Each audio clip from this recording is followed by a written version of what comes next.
the brass mirrors of the women while they were in Egypt. The laver is also used for God's vessel to decide if, or to show if a woman was faithful to her husband. It was used as a test, so that way they could go up and drink.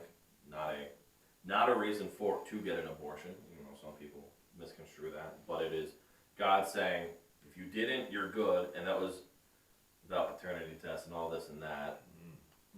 If you believe in God, God will judge. If she doesn't swell up and die, she was clean. Right. Otherwise, and if you don't believe it, then you're arguing with God at that point. So they kind of made it a good way. And then on the other part, these were the only two real things that used water. And the other one is the sea. The sea was used for all the purification and cleaning of the temple and other things of that nature. So it's interesting because before it was gold over the oxen, and now it's clear. And if the cleansing is, I take the crystal as the fact that sin has been fully cleared, there is no sin in heaven, and that it's a representation of how pure that cleansing power of God is, and that there is nothing in there. Excuse me. In heaven to that nature. But, again, we're just going to go speculation all the time. So, and in the midst of the throne and around the throne were 4 living creatures full of eyes in front and in back. So, they see a lot of things. The first creature was like that of a lion, which is also a lot of times representative of man. I'm going to go through this, and I'm actually just going to read what the notes say, because this is a little beyond me at the moment. Just not going to lie. So the second living creature, like of a cat. The third living creature had the face of a man, and the fourth living creature was like a flying eagle. The 4 living creatures, each having 6 wings, were full of eyes around and within, and they do not rest day or night. So Ezekiel 21, 12 through 19. And then the original one is, and that's where they talk about the cherubim following around, and also Ezekiel 10:14. So a lot of the symbology is the same as Ezekiel. So Ezekiel 10:14 says, and every one had 4 faces. The first was the face of a cherub, and the second face was the face of a man. The third face, the face of a lion, and the fourth, the face of an eagle. So the 4 faces that were before, which is a little bit different, but it's very interesting because the original one in Ezekiel is to be representative of heaven, earth, animals that fly and are on the ground. So over all creation and glory. And then the other thing comes down to this one is supposed to be a little more of the representation and the design of the Gospels. So the first one is Lion, Judah, which is the east-facing camp, which is supposedly to face east to face God. There is an old Jewish tradition where before the priest would go to pray, what they would do is they would sit there and they would say 4 different syllables, one to the east, west, north, and then south. And it was supposed to, I don't know if it really did, but symbolically open up the throne of heaven so that they could pray more directly to God. We'll just take it as that. I don't know how much bearing that truly has in reality. Because not everything that got passed along, especially with the mixing of pagan stuff in there. But it's one of the things I have started to read into, and then I don't think it's really of much use for us. But the directions are very important, and it's also with the camp where they were set. So with Matthew, in the gospel, they're presented as Matthew as the Messiah, or not Matthew himself. The version of Matthew shows God or Jesus in the light that he is the Messiah. I'll go through the other ones real quick. Mark shows that he's a servant, Luke that he is the Son of Man, and John shows that he is the Son of God. So you have 4 almost distinct aspects that they are written to show. So for Matthew, it's the lion.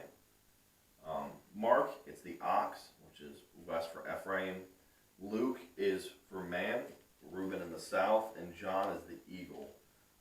The other thing is they have a lot of different things. So Matthew is what Jesus said, and from the genealogy of Abraham. It was written to the Jews, and it ends with the resurrection. And the style, and we'll go over the styles at the end. Mark presents him as a servant. It shows what Jesus did. It was primarily written for the Romans. The first miracle was the demon expelled, which is more important for the Romans rather than the Jews, because when we go look at the first miracle in Matthew, which is the leper cleansed, leprosy was considered to be a result of sin. Sin and uncleanliness on the inside. And so Mark ends with the ascension. So we've got resurrection, then ascension. Luke shows him as the Son of Man, shows him from the bloodline of Adam. It is what he felt. It was primarily to the Greek due to their philosophy and stuff like that. Same thing with the demon expelled, since Roman and Greek mentalities were kind of the same through the paganism and stuff. That was kind of a big thing. It was cleansing of an inner demon, so to say. So purification of the body over leprosy, which is purification of sin, kind of gives you the same effect, so to say. And then it ends with the promise of the Holy Spirit. And then John, Son of God, so for the genealogy as we went through, Abraham, Mark's didn't matter, Luke was Adam, so the bloodline of the father, and then John was eternal, the pre-existence, where we get, so I'm not sure theory is the right term, but it is the idea of the eternal dynasty, that God was, is, and is to come, that there was no time without him, and they are continuously one being from the beginning of time until, I guess, God decides there's an end of time. And it's about who God was. It was primarily sent to the church, the water to wine, or kind of I'm not sure purification is the right thing. But, so that ended with the promise to return. I just lost my spot, wonderful. And, where'd you go? Figures. Right when we're getting to the good stuff, I guess. It's 10, okay. Back down here. And then, ends with the promise to return. All right, so Revelation. So we move from resurrection, ascension, promise of the spiritual acts, and then the promise of the return. So, as much as they're individual, they're all intertwined. They're all important. It's kind of almost a progression. Like I said, showing the Messiah who he is, that he came to serve, that he was the Son of Man, but he was also the Son of God. And then, so the last thing is they're kind of branched out by the way they were styled. So Matthew does groupings. They group certain themes together. Mark does little snapshots. Luke is written in a narrative, and John is more for the mystical side. So, these four things, the gospel of Christ, right at the feet of the throne. Always. Everything at least in that throne room. I mean, everything in existence is intertwined, but it's God's glory is not there and without the gospel, so to say, because the gospel is what, like, God's glory is shown through the gospel. They're the representations of who it is sitting, just like with Ezekiel, where they follow him around. They're never separated. So, the next part is Holy, Holy, Holy, Lord God Almighty. Wait, before we go on, Okay. I just want to read this because I think it's important that you hear it. When you talk about these four living creatures, like a lion, like an ox, like the face of a man, and like an eagle, I want you to, in your minds, if you can, go back and understand 2,000 years ago, Jewish people, and even a lot of the Greeks, used symbols. And let me read the note that my Bible has in it, because it's kind of interesting. God's attributes symbolized in the animal-like appearance of the four creatures are majesty and power, the lion. It's always been a symbol of majesty and power, all right?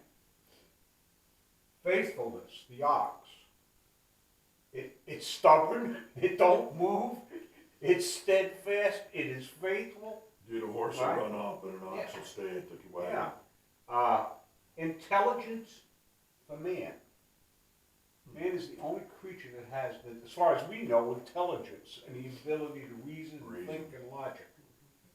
And and sovereignty, the eagle. All right? And when you understand that, you understand what was emanating from this throne. Those four characteristics, okay?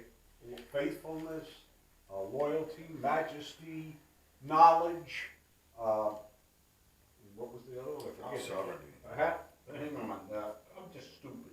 Sovereignty. And I said to myself when I read this, and I've read it probably a dozen times before, but I never read a footnote like that. I said, I can just imagine how Jewish people felt when they read that, especially Hebrew Christians, and how the Greeks and the Romans could also relate to it, because the use of those symbols was used in Greek theology and in Roman mythology, okay? They're not new, so they're kind of like universal symbols and They understandings. even for fade back everybody. into Egyptian.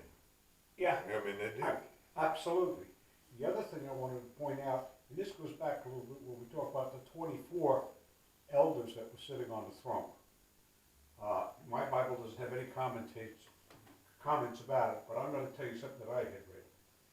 There's a lot of conjecture about what they represent, but one article that I read really made sense to me, that it represents the 12 original tribes. And by the way, there were actually 13, the Levites, but they were not considered a tribe. I'm sorry, all right? They were dedicated to God. They were throughout the country. They never had any land or anything else. Oh. And it also represents the 12 disciples and apostles. I got to be careful here. There were only 11 disciples. Judas hung himself. Who gets appointed to preach the gospel to the Gentile? Paul. Yes. So Paul is considered like that 12th disciple. Now, I'm going to say something. You've covered all the Jewish people with the 12 tribes of Judah. You've covered all the Jewish people with the 11 disciples, and all the Gentiles with Paul. God meant it to be for everybody. It is not an exclusive thing for Jews only, or if it can use the interpretation, for Christians only. Okay, it's for everybody. What this is being written to, and if you do, as it says in the beginning, if you got ears, listen to what it says. Good point. That's what my footnotes pretty much said what Paul said. Yeah, what he My said. footnotes said basically what you said. It said, who are the 24 elders? Because there were 12 tribes of Israel in the Old Testament and 12 apostles in the New Testament. The 24 elders in this vision probably represent all the redeemed of God for all time, both before and after Christ's death and resurrection. They symbolize all those, both Jews and Gentiles, who are now part of God's family. The 24 elders show us that all the redeemed of the Lord are worshiping Him. Amen. Like I said, I just wanted to point it out.